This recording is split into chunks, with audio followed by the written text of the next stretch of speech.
semuanya, selamat datang di podcast kami dari kelompok 8. Perkenalkan, saya Rahma. Dan saya Hani. Kali ini kita akan berdiskusi santai mengenai topik yang sangat dekat dengan kehidupan kita sehari-hari, terutama kita sebagai pengguna teknologi.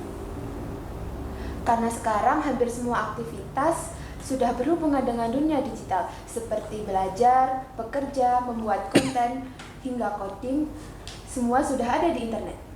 Tapi terkadang tanpa kita sadari, semua teknologi yang sering kita akses setiap harinya ada aturan dan etika dalam penggunaannya.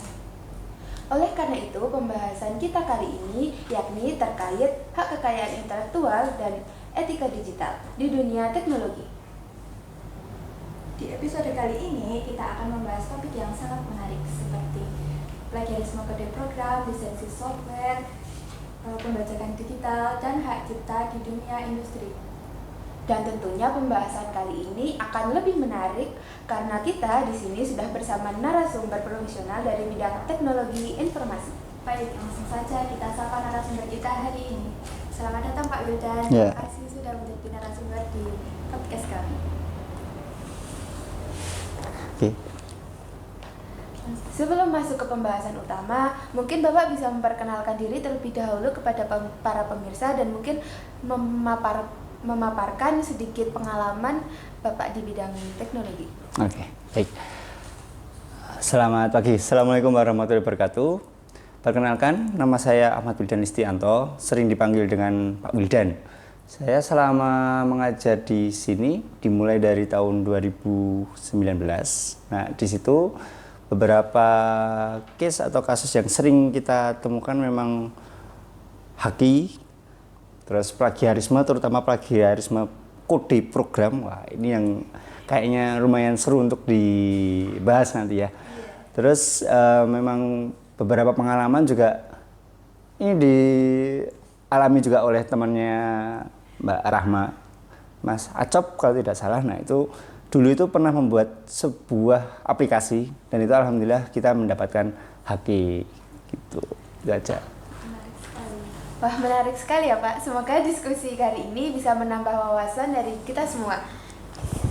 Betul, apalagi kami sebagai mahasiswa TI, kadang kita juga masih sering menemukan hal-hal yang ternyata tanpa kita sadari itu masuk ke ranah etika digital. Dan jujur, beberapa hal yang kita bahas hari ini tuh akan sangat relate dengan kehidupan mahasiswa juga. Betul, oke, langsung saja kita masuk ke pembahasannya. Sebelumnya saya mau bertanya Pak, sebenarnya apa sih yang dimaksud dengan hak kekayaan intelektual dalam dunia teknologi? Oke, secara global ya berarti ya. Iya. Ya, haki atau sering dikenal dengan HKI ya biasanya ya disebutkan kayak gitu ya. Nah, seperti itu. Kalau misalkan secara garis besar itu adalah hukum yang menjadi haknya perusahaan, perseorangan yang mempunyai hak intelektual akan karya mereka. Jadi ketika ada yang tiba-tiba memplagiarisme, nah itu bisa kita ranahkan hukum, bisa. Dan itu ada hukum-hukumnya. Kalau misalkan di bidang teknologi sering banget apa itu haki itu dipakai di kode program, desain, terutama di desain. Seperti itu. Tapi kan di luar sana itu Pak ya, itu kan seperti ada kayak seperti template kode gitu kan. Iya, Nah, itu betul. apakah sudah masuk ke dalam HKI atau seperti apa ya Pak? Belum, kalau itu. Haki kan juga dibagi banyak. Ada yang haki secara resmi yang sempat saya singgung tadi. Nah, kalau itu resmi itu bisa diakses di PDTI. Itu bisa diakses dan itu sudah ada recordnya, sudah ada datanya semua. Tapi kalau misalkan seperti yang dibilang sama Mbak Hani tadi, seperti listing program yang ada di internet, katakanlah seperti itu ya, open source seperti itu. Nah, kalau itu sudah beda lagi ranahnya. Apalagi kalau misalkan kita sebagai developer ya, katakanlah sebagai developer seperti itu, kita ada listing program yang akan kita gunakan, itu paling enggak ada etikatnya. Nah, itu gimana etikatnya ya, paling enggak nanti ketika ada listing program jangan langsung di copy paste.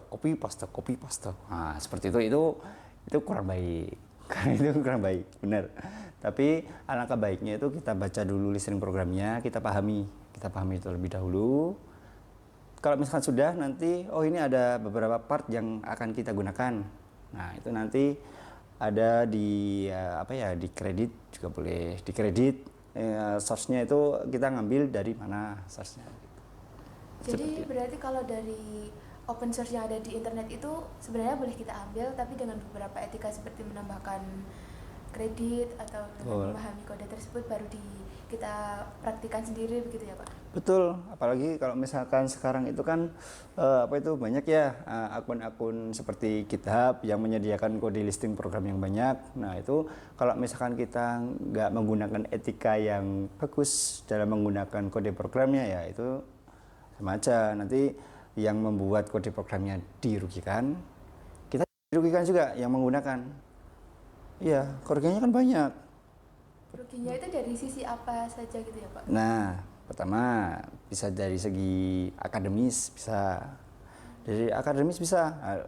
kita dari segi kreativitasnya juga akan terkotakkan lagi. Iya kan?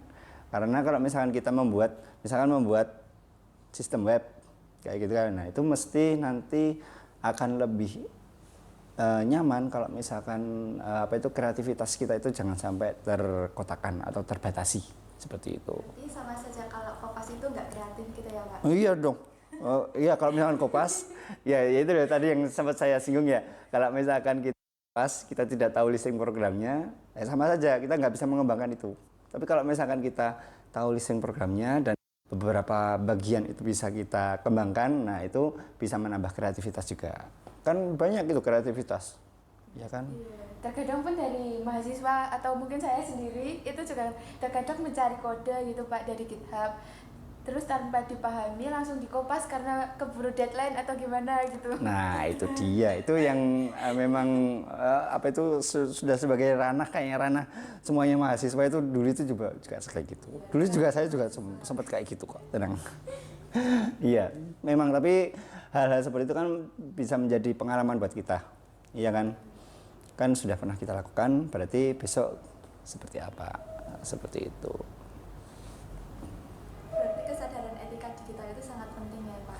Iya, sangat penting sekali, apalagi kalau sekarang itu sudah masuk AI ya.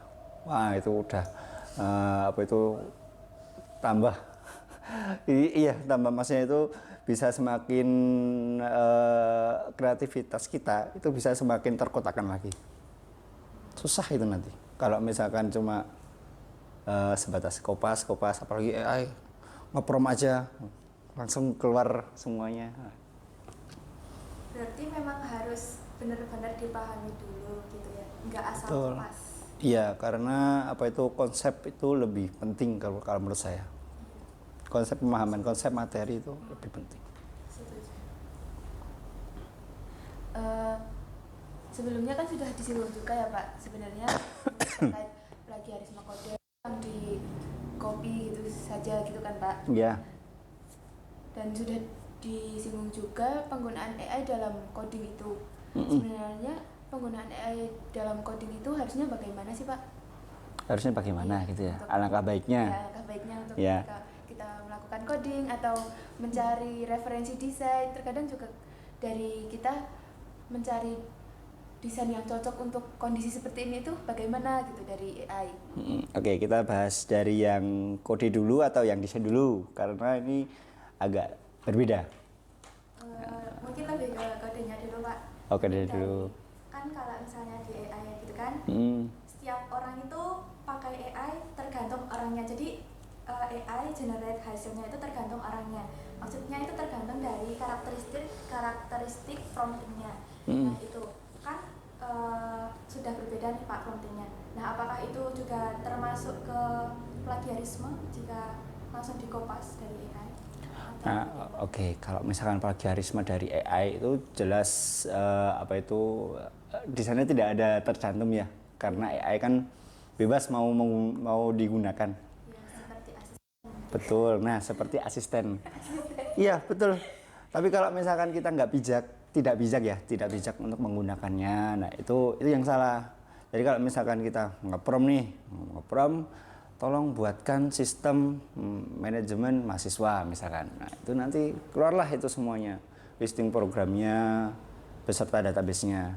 Nah, kalau misalkan itu tidak dipahami juga, ya itu sama saja. Jadi semuanya itu tetap harus dipahami listing programnya. Tapi minusnya itu nanti kalau misalkan menggunakan AI itu memang bisa membuat yang hampir menyerupai kita buat. Jadi seperti memahami karakteristik dari penggunanya sebelumnya gitu ya Pak? Betul, kan AI kan itu mengambil beberapa source data ya. Nah itu untuk dijadiin satu, kira-kira yang cocok dengan promptnya itu yang mana. Nah itu kalau yang kode ya. Nah kalau misalkan yang desain, nah ini yang agak resiko itu mah di desain. Tapi desain AI dan desain manusia itu ada karakteristik yang berbeda. Aduh, apa tuh Pak? Oh iya, nah, sekarang kalau misalkan karakteristiknya desain di AI itu kalau misalkan ada yang sekarang kan baru ngetren tuh apa itu yang pakai kartun itu ya. Oh iya. Jadi itu.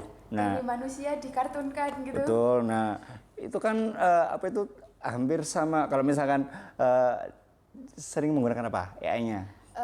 Kalau Gemini. saya sendiri pakai Gemini, atau Gemini, ChatGPT, ChatGPT. Cloud sama Grok itu yang sering dipakai.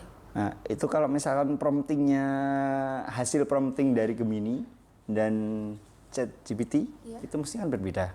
Oh iya Pak. Iya, mesti itu juga berbeda tergantung dengan promptingnya juga ya. Nah, tapi kalau misalkan dibedakan sama yang kita yang membuat, mesti nanti ada karakteristiknya. Kalau misalkan ada fotonya Rahma mau dibuat kartun. Nah, itu kalau misalkan dari AI itu mesti nanti ada beberapa struktur yang berubah. Iya, terkadang mungkin posisinya Berubah, Jarangannya nanti jadi hilang. jarangannya, ya betul. Mukanya pun bisa beda. Nah itu kadang-kadang bentuk mukanya berbeda. Nanti tiba-tiba matanya kok tiba-tiba ada yang geser ke geser ke atas sedikit atau gimana. Nah itu kan kelihatan banget. Iya. Apalagi ini Pak, ada yang pakai jilbab gitu, nanti dimasukin ke AI itu tiba-tiba jadi rambut gitu. Betul. Nah itu nanti kan juga AI-nya kan mengambil juga itu samplingnya. Nah tapi kalau misalkan kita sendiri yang membuat desainnya, nah itu bakal ada uniknya gitu. Pasti ada, kelihatan kok itu. Entah itu nanti kan pasti kan harus presisi tuh. Nah, misalkan Rahma tadi ya, kita kan contohnya Rahma ini. Mbak Rahma ini kan mau dibuatkan ke sebuah kartun. Nah itu nanti mesti ada karakteristiknya yang ya memang karakteristiknya Rahma itu cuma di situ dan nggak bisa dirubah sama AI-nya gitu. Seperti itu contohnya. Jadi berarti waktu pakai AI gitu itu tuh bukan sebagai pengganti gitu ya Pak, cuma sebagai alat bantu juga. Betul. Editing juga masih belum bisa menggantikan skill manusia sepenuhnya. Iya betul. Tapi memang ada beberapa orang yang mungkin menyalahgunakan ya. Ya ini bukan menyalahgunakan sih, misalkan menggunakan kan udah sewajarnya ya menggunakan AI seperti itu. Tapi ya itu tadi kembali lagi karena ada manusia atau orang yang kurang bijak untuk menggunakan AI ya nanti bakal berbeda lagi. Ya kan? Kan ada juga yang misalkan fotonya Hani misalkan. Hani sama siapa? Ini kan belum fotonya berbeda. Oh iya. Ya kan? Dua foto yang berbeda. Dua foto yang berbeda. Iya. Ini cowok, ini cewek. Ya kan? Misal ya, Mbak dia mau ya, mohon maaf ya. Wah, dari tadi dicontohnya kalian berdua. Ya memang kita kan baru ngobrol ya. Nah, jadi misalkan nih ada yang iseng. Iya kan? Ada yang iseng. Wah, aku duwe dendam tenan karo Mbak Hani pokoknya. Aku harus membuat sebuah istilahnya hoax. Hoax kan? Nah, udah pakai dua foto. Fotonya ini dipakai, yang satunya pokok foto cowok entah itu siapa. Bisa nggak dijadiin satu? Bisa. Kalau misalkan yang melihat dari apa itu melihat fotonya itu udah sekilas, waduh ini Hani kok foto sama cowok ini ya. Nah itu ya itu harus kembali lagi harus yang bijak ini seperti itu. Tergantung orangnya Ya. dan tergantung niatnya juga. Iya betul, iya itu bener banget. Jadi gitu teman-teman, kita boleh pakai AI tapi harus bijak ya. Jangan sampai menyalahgunakannya untuk hal-hal yang negatif gitu. Iya. Benar kan Pak Wildan? Betul, apalagi kalau misalkan wah udah kopas ya terus tinggal pakai aja, wah itu juga kurang baik. Selain kurang baik itu juga membuat pemikiran pemakainya, mohon maaf nih ya, jadi kurang berkembang gitu karena sudah terkotakkan dengan yang AI berikan gitu. Betul. Menarik sih. Untuk selanjutnya itu terkait lisensi software gitu ya Pak. Nah, seringkali kita sebagai mahasiswa itu kan lisensi software itu kayak panjang banget, terus ini bahasanya sulit dipahami gitu kan Pak. Nah itu seringkali kita langsung klik agree. Nah itu bagaimana Pak? Sebenarnya itu bukan hanya di mahasiswa saja ya. Kayaknya secara umum apalagi mayoritas di Indonesia karena memang kurang literasi ya. Kan itu kan harusnya kan dibaca. Itu kan ada lisensinya, ada apa itu ya yang harus kita setujui. Iya kan di situ. Itu kan tercantum semua di situ. Kalau misalkan kita nggak membaca dengan seksama, langsung dicentang aja, nah itu nanti kita yang salah. Betul. Kan ada tuh yang apa itu misalkan nginstal misalkan contohnya nginstal apa? Nginstal Microsoft Word misalkan yang apa itu yang general ya. Nah, itu langsung di next. Terus ini ada centang, toko centang. Nggak tahu itu apa itu wes. Tapi jadi salahnya itu kan di situ. Ya kan itu kan bisa dipidanakan juga nanti kalau misalkan ada sewaktu-waktu kita kok tidak tahu di agreementnya itu ya, di agreementnya tiba-tiba itu kita melakukan hal yang salah di agreementnya itu kan kita kan bisa dipidanakan juga nanti gitu. Berarti itu sangat penting sekali ya Pak untuk memahami lisensi software itu. Betul, itu sangat penting sekali. Kan banyak tuh itu lisensi dari Windows, MIT, kan yang populer kan itu ya. Lalu sebenarnya itu untuk lebih jelasnya lisensi itu mengatur apa saja ya Pak selain yang tadi sudah disebutkan? Lebih ke apa itu?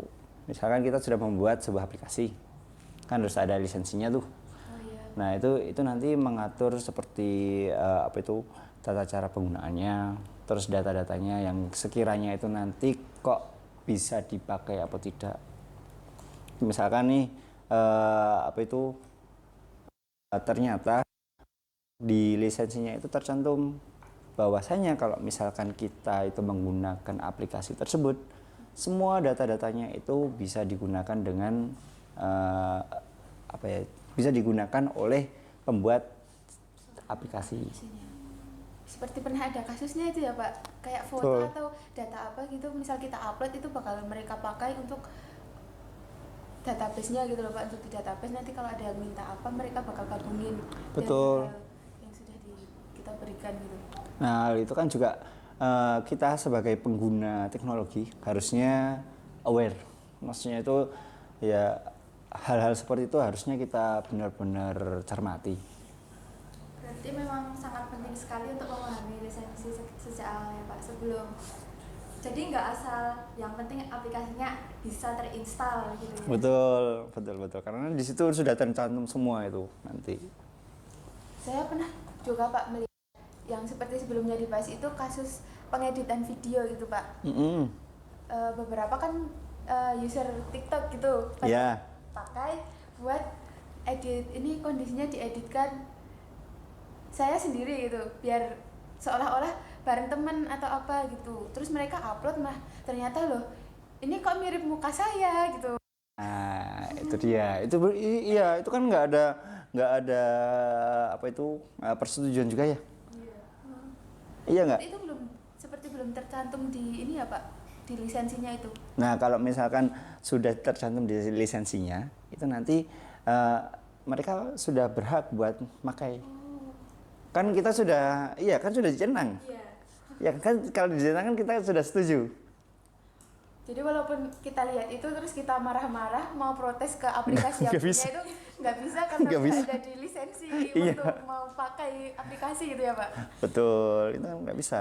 Kayak misalkan. Mereka langsung bilang, lah si Mas Sur kemarin dicentang gitu kan. Nah, kan sama aja. Iya kan karena itu kan ada agreement-nya. Ada kok itu. Pokoknya kalau misalkan agreement-nya itu sudah dicentang ya mau nggak mau kita harus setuju. Iya, benar juga. Gitu. Berarti sangat penting ya Pak bagi kita untuk memahami lisensi itu sejak awal sebelum kita benar-benar memakai aplikasinya gitu. Betul. Harus dicermati benar-benar. Semuanya. Semuanya loh ya. Semuanya. Oke, nah itu ini untuk lisensi seperti itu. Ini Pak, kalau terkait pembajakan digital itu kan banyak software yang istilahnya kayak open source gitu, terus free untuk diinstal. Nah, itu gimana Pak? Soalnya kan ada beberapa software yang memang kalau beli itu cukup mahal. Nah, kita kan sebagai mahasiswa kan ya tahu sendirilah. Iya. Budgetnya Iya. kan, iya itu. Ya, terus bagaimana Pak tanggapan Bapak?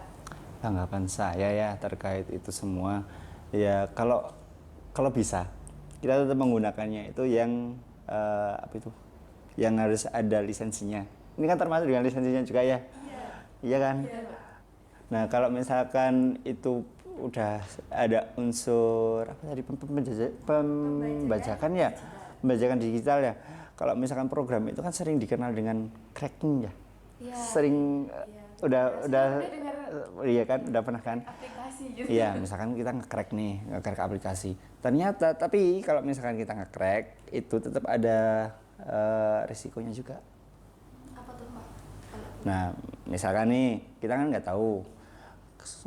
Misalkan nih, saya mau nge-crack Microsoft Word. Tapi ternyata itu yang di-download itu cracknya itu ada virusnya. Nggak hanya virusnya, nggak cuma virusnya aja. Tapi ternyata itu yang membuat crack itu bisa mengakses semua laptopnya. Wah, itu dulu itu pernah itu. Gawat sekali itu. Iya, bener. Menakutkan. Iya, bener. Dulu itu pernah. Itu waktu itu teman saya itu sempat mendownload crack karena dia kan mau nge-crack sebuah program. Iya kan? Ya itu karena kalau misalkan mau membeli kan memang mahal. Iya, memang bener. Lisensi program itu memang mahal banget. Makanya itu ada yang membuat crack itu ya karena itu. Tapi mereka itu membuat crack itu juga ada unsur yang lain mesti. Iya. Iya kan? Iya. Contohnya seperti apa? Ya kalau misalkan tadi saya lanjutkan ya. Misalkan tadi teman saya itu sudah mendownload crack kan. Nah, ternyata dia install ternyata itu laptopnya itu langsung sudah nggak bisa dipakai. Ketika dia apa itu kan langsung mati tuh laptopnya. Ketika itu dinyalakan lagi itu langsung ada keterangannya apa itu kalau mau menggunakan device ini harus mentransfer sekitar 10 juta kemarin. Langsung tebus. Langsung itu bener-bener langsung 10 juta. Nah itu mau kalau misalkan mahasiswanya panik, apalagi kalau misalkan udah mahasiswa akhir itu ya, Iya, mepet. mepet banget kan. Skripsi lagi, data-datanya udah banyak yang penting lagi ya. Apalagi udah mau sidang, waduh itu udah langsung udah tertekan kan mesti mau nggak mau itu langsung ditransfer. Padahal transfer itu juga udah langsung clear nggak? Belum tentu. Belum tentu juga. Jadi apa itu resikonya itu banyak banget. Seperti Dampaknya itu. sangat besar gitu ya Pak. Iya.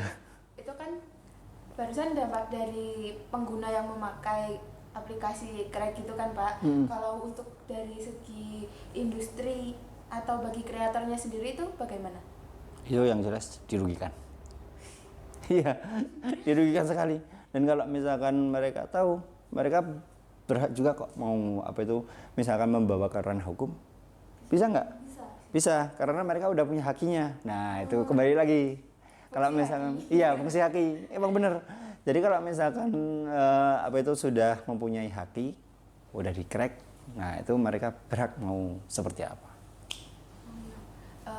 Sebenarnya itu saya pernah lihat kan Pak, mungkin lebih seringnya itu game gitu kan Pak. Itu di harganya tuh kan mahal sekali. Ya. Terus ada satu orang yang beli gitu. Ya.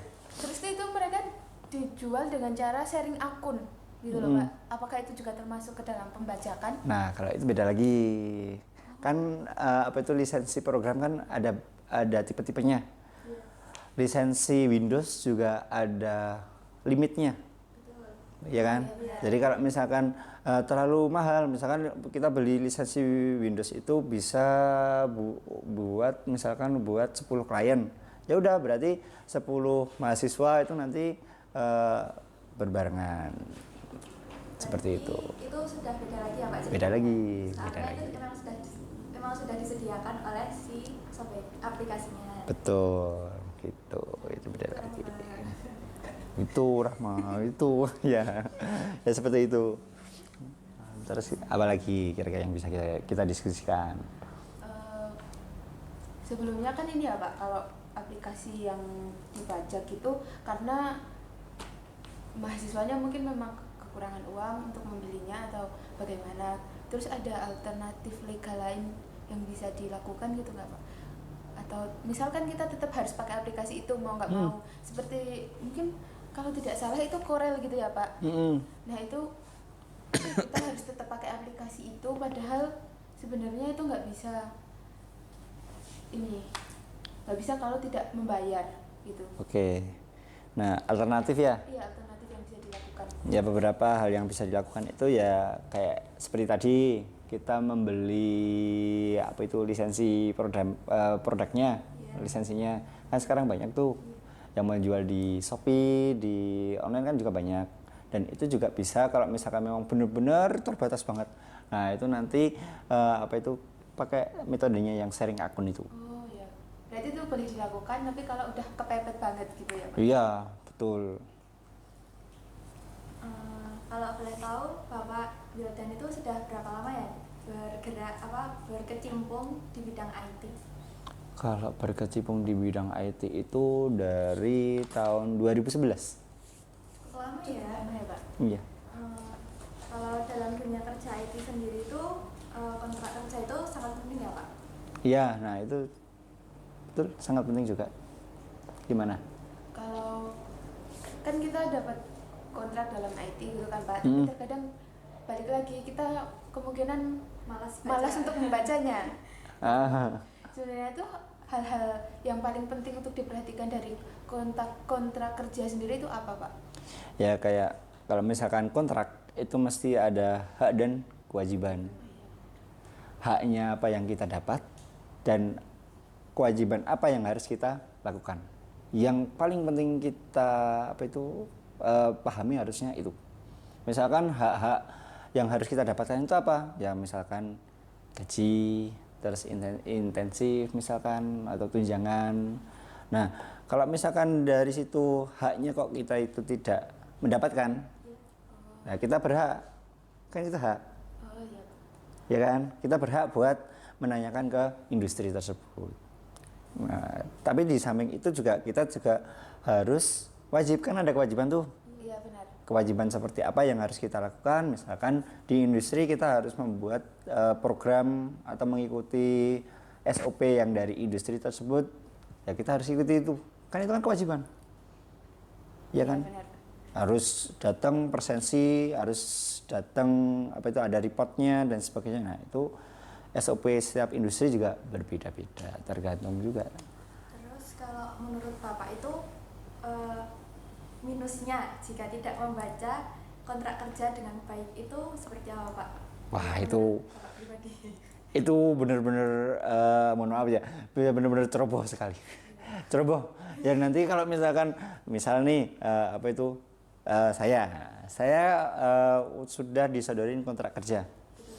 Kan kalau misalkan saya tidak membaca dengan seksama hak dan kewajiban saya, nah ini berarti yang dirugikan bisa industri, bisa saya sendiri.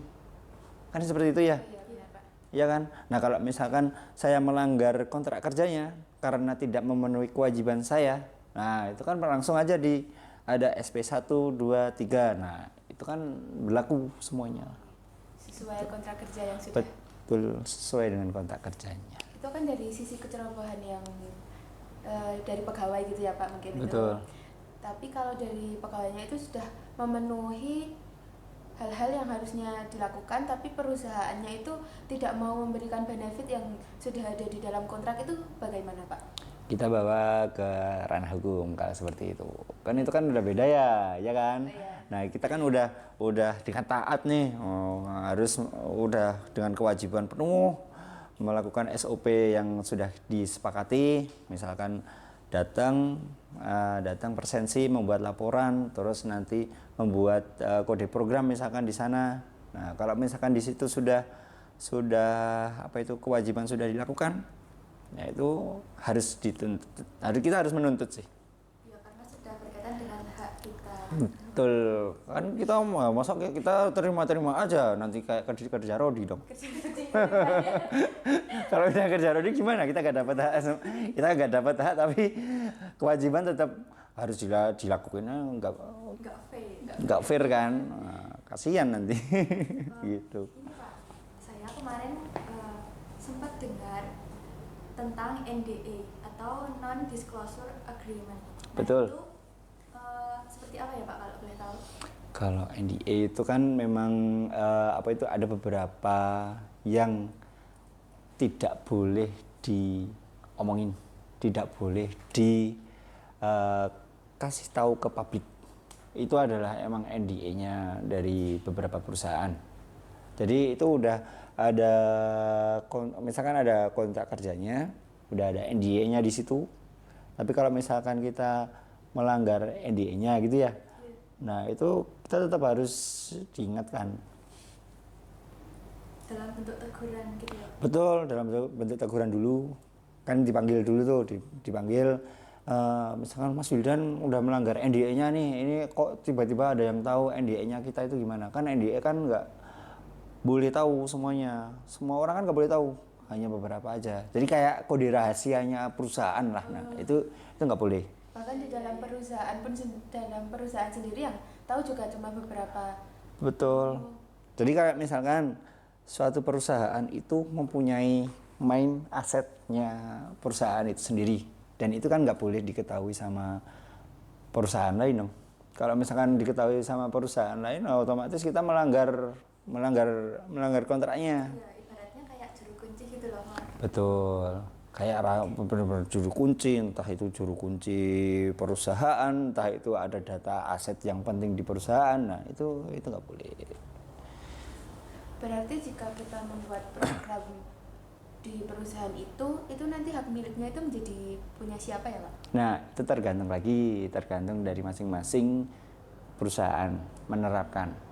Misalkan kan ada beberapa perusahaan yang semua program yang dibuat itu menjadi hak milik perusahaan.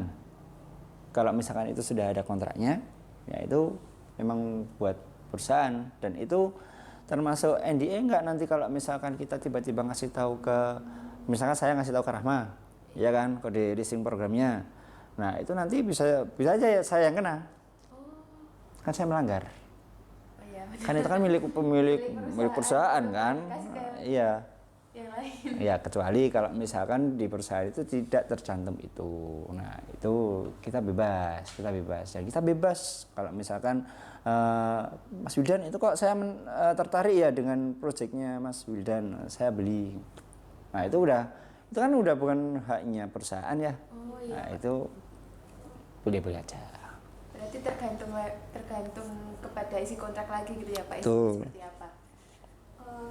Saya juga mau tanya Pak, ini misalnya kan kita membuat suatu program untuk perusahaan. Nah, itu kan kita ya yang kerja. Nah, itu apakah bisa dimasukkan ke portofolio atau tidak? Tetap harus bisa, nah itu.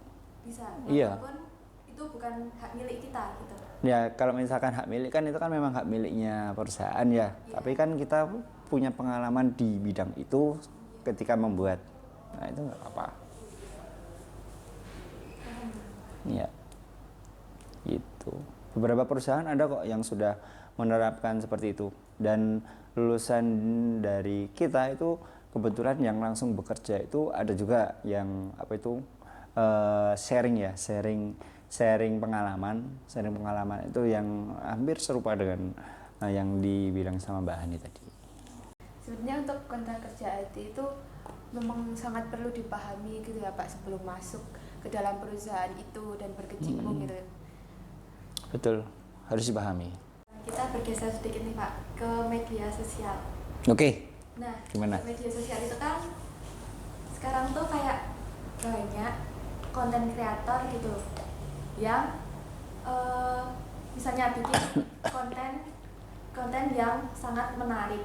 Nah itu kan orang-orang kan biasanya kan suka repost gitu. Nah itu apakah termasuk ke pembajakan atau kayak pelanggaran etika digital gitu Pak? Kayak misalnya kan kita repost gitu. Oke. Kalau sejauh ini repost itu kan mesti nanti ada akunnya ya. Iya. Kayak misalkan itu di TikTok tuh. Di TikTok kan kalau misalnya kita repost mesti nanti ada akunnya apa, nama akunnya apa, ya kan?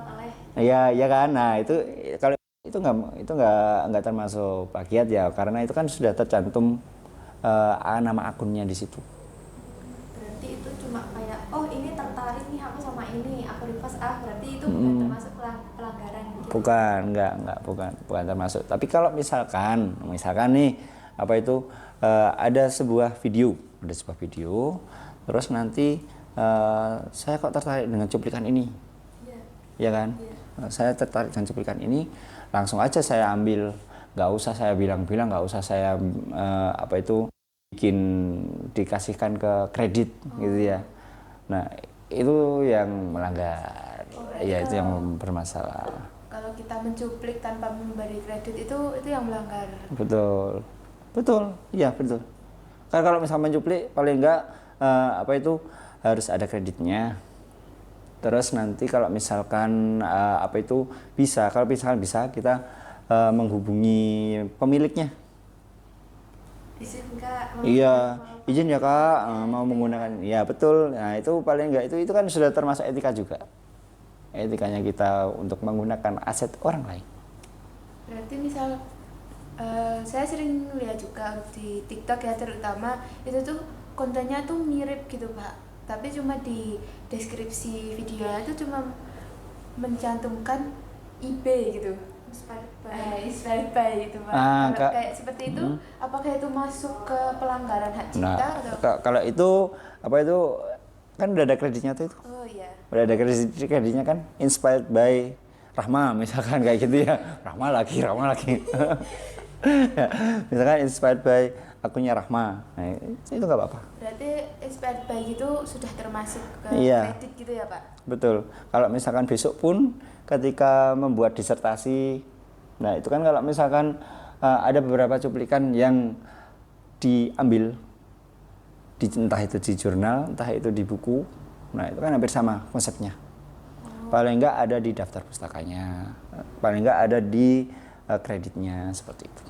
Berarti kredit itu secara tidak langsung seperti melindungi hak karya cipta kita gitu ya Pak? Betul. Lalu selain dari kredit itu untuk melindungi karya digital, apakah ada cara lain Pak? Cara yang gimana tuh maksudnya? Mungkin kalau di video itu dikasih watermark, di foto dikasih watermark gitu. Ya, beberapa YouTuber itu juga sudah ada yang menggunakan trik itu. Kayak masih tahu Deddy Corbuzier kan, podcastnya. Nah itu kan dulu kan waktu dulu belum ada watermark detik, itu kan ada detik-nya tuh. Oh iya benar Pak. Iya kan. Nah itu kan dimaksud agar tidak gampang dipotong. Iya benar Pak, benar. Jadi kalau misalkan ada percakapan, nanti takutnya itu nanti ketika saya nih misalkan Pak Wildan baru ngomong ternyata itu negatif, ada yang iseng tuh karena nggak suka dengan, nah itu langsung diklip, dipotong. dipotong, wah ini Pak Wildan bilangnya seperti ini, wah Iya benar. Itu sering tuh, sekali. sering kan. Sering sekali menjumpai yang seperti itu. Nah kayak gitu. Nah itu kalau misalkan yang lain itu ada seperti watermark yang lain. Misalkan ada logo-logo yang ditaruh di pojok kanan atas atau kiri atas. Nah kayak gitu. Itu yang sering dipakai. Nah ini Pak, saya mau mengaitkannya lagi sama AI nih. Boleh. Nah kan misalnya kita generate kayak membuat desain dari AI tapi kita prompting gitu. Mm-mm. Itu kita bisa kayak ngeklaim itu hak apa kayak karya kita gitu atau gimana Pak? Misalnya kan saya nge-prompting tolong bikinkan produk software apa aplikasi program ini. Nah gitu kan generate-nya kayak sesuai yang di prompt. Nah itu apakah kita bisa klaim kalau itu hak apa dari karya kita atau tidak? Kalau ngeklaimnya itu ya itu tergantung dengan diri kita masing-masing. Iya Pak. Itu maksud saya. Jadi kalau misalkan nih saya ternyata itu membuat webnya udah bagus banget, tapi ternyata itu AI dan itu saya klaim itu milik saya. Sampai didaftarkan ke ini ya Pak. Hakim misalkan. Lisensi ya. Ada yang tahu nggak kalau misalkan saya nggak AI? Enggak ada sih. Nggak ada yang tahu kan? Enggak ada. Iya. Tapi hanya kita yang tahu. Tapi bisa nggak itu dicek keabsahannya? Kalau misalkan dari listing kode program ya, bisa nggak itu dicek keabsahannya dari listing programnya? Bisa nggak ya? Bisa. Bisa. Oh, bisa Pak. Bisa. Karena kalau misalkan kita ngoding sendiri sama ngodingnya AI, itu nanti tetap ada bedanya. Entah itu di variabelnya, entah di struktur programnya. Kalau misalkan AI itu biasanya itu memberikan config itu di atas. Nah, kan ada tuh yang suka-suka aja, aku mau ngasihin aja di config-nya itu di tengah-tengah. Jadi masih tetap bisa Masih bisa. Kalau misalkan yang sering membaca listing kode program ya bisa. Nah, sekarang kita kembali lagi tadi kan bilangnya kan desain ya. Kalau misalkan desain itu kembali lagi tadi. Kalau desain AI itu ada karakteristiknya. Ada karakteristik pembedanya. Dan itu memang belum ada payung hukumnya. Belum ada payung hukumnya ketika kita itu mengklaim itu hasil karya AI itu kita klaim milik kita sendiri itu belum ada payung hukumnya. berarti masih Kayak Sah-sah aja kalau mau diklaim ya karena itu memang belum ada payung hukumnya. Belum ada. Kan sekarang kan juga masih dibuat beberapa payung hukum kayak penggunaan AI, terus yang lain itu kayak kemarin itu kayak misalkan konten kreator itu kan masih belum ada payung hukumnya yang pasti. berarti itu bisa sah tapi tergantung nanti keabsahannya gimana gitu kan ya Pak? Betul. Nah nanti kalau misalkan saya lanjutin ya. Saya udah nge-AI, mau saya kasihkan ke Haki, ya kan? Nah kalau misalkan dari pemangku kebijakan Haki itu nggak punya sistem yang mengecek itu ini buatannya orang atau robot, ya kan? Nah itu sama aja nanti kalau misalkan mereka ini taunya ini dari Pak Wildan nih, ya udah dikasihkan aja Hakinya, padahal saya nge-AI. Itu juga masih ada masih ada plus minusnya. Kalau misalkan belum siap, nah ini kalau misalkan belum siap mengecek apakah itu emang AI atau bukan, nah itu nanti yang dirugikan malah dirinya sendiri itu. Cari aman aja guys. Cari aman aja. Ya emang semuanya cari aman sih. Ya pokoknya harus pintar sih, harus pintar. Ya emang harus pintar, harus rajin. Ulet. Iya, pinter ngakalinya. Pinter ngakalinya. Ya pinter ngakalinya ya oke. Ya emang bener pinter ngakalinya. Misalkan saya belum tahu apa-apa nih. ya kan? Saya belum tahu apa-apa. Kalau misalkan saya belum tahu apa-apa, larinya gimana? Sekarang loh ya, sekarang masih nggak AI, iya kan? Nah, sekarang kan tinggal kembali lagi ke diri kita masing-masing. Dia itu mau belajar apa enggak? Kalau misalkan dia mau belajar, mesti dia bakal mempelajari listing programnya itu untuk dibuat sendiri dan dikasihkan ke Haki. Nah, itu yang bagus, ya kan? Yang buruknya, ya wes tuh copy paste aja, tak kasihkan atau dikumpulkan ke dosen misalkan. Ayo, aduh. Dosennya baca, jawabannya kok sama semua. Ya. AI-nya sama. Iya kan, nah, kan sama. Wah, ini kok kata-katanya kok selamat pagi Pak. Wah, sini kok kayak AI banget. Potongannya sama. Permotongannya sama lagi, per paragrafnya sama lagi.